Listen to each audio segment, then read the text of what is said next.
Hello and welcome to the Court Report. I'm Keith Schweigert, joined by LMP girls basketball writer Tim Gross, and we're bringing you up to date on all the happenings in the Lancaster-Lebanon League. Tim, it's been a while since we've seen each other. Let's talk about what happened over the holidays. What are some of the interesting developments that you saw?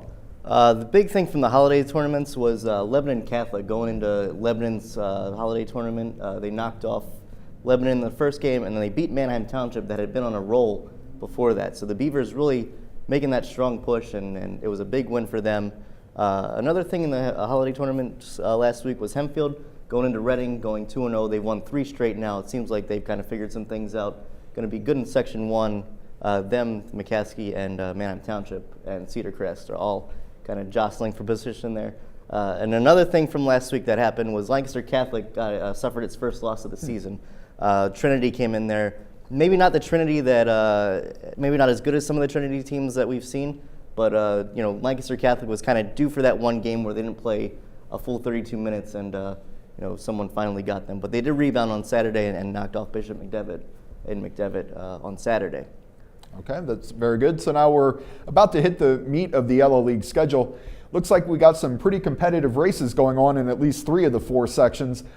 Give us a status of each section, and what are some of the games that you're looking forward to seeing this week? Yeah, Section 1, Cedar Crest is as kind of the lead at 5-1 this section. McCaskey Township are also 5-1.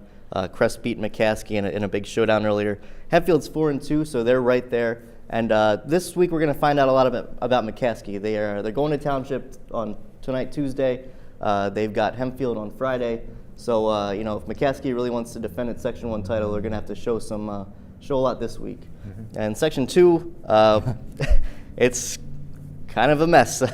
We've got 3 teams at 3-3: E-Town, Effort, and Lebanon. Conestoga Valley is at 2-4, and Lebanon's just been kind of slumping recently. They've lost 6 of the last 7. Wow. They've obviously won Section 2 the last 2 years. So, and last year it was kind of Effort of Lebanon the whole way. And this year there are a bunch of teams that are kind of within striking distance. Conestoga Valley and E-Town is going to be a big one on Friday, because those 2 teams are 2 of the teams that kind of want to get into that race. And I think whichever team comes out of that game is going to, have some momentum going into the second half of the season. Section 3, Northern Lebanon's out in front at 6-0. Cocalico's 5-1. It seems like it's going to come down to those 2 teams. Though Donegal can, if Donegal can grow up fast, they've got some injuries and some younger players playing. But if they can grow up fast, they can be right there with them. And obviously in Section 4, it's Lancaster Catholics to lose.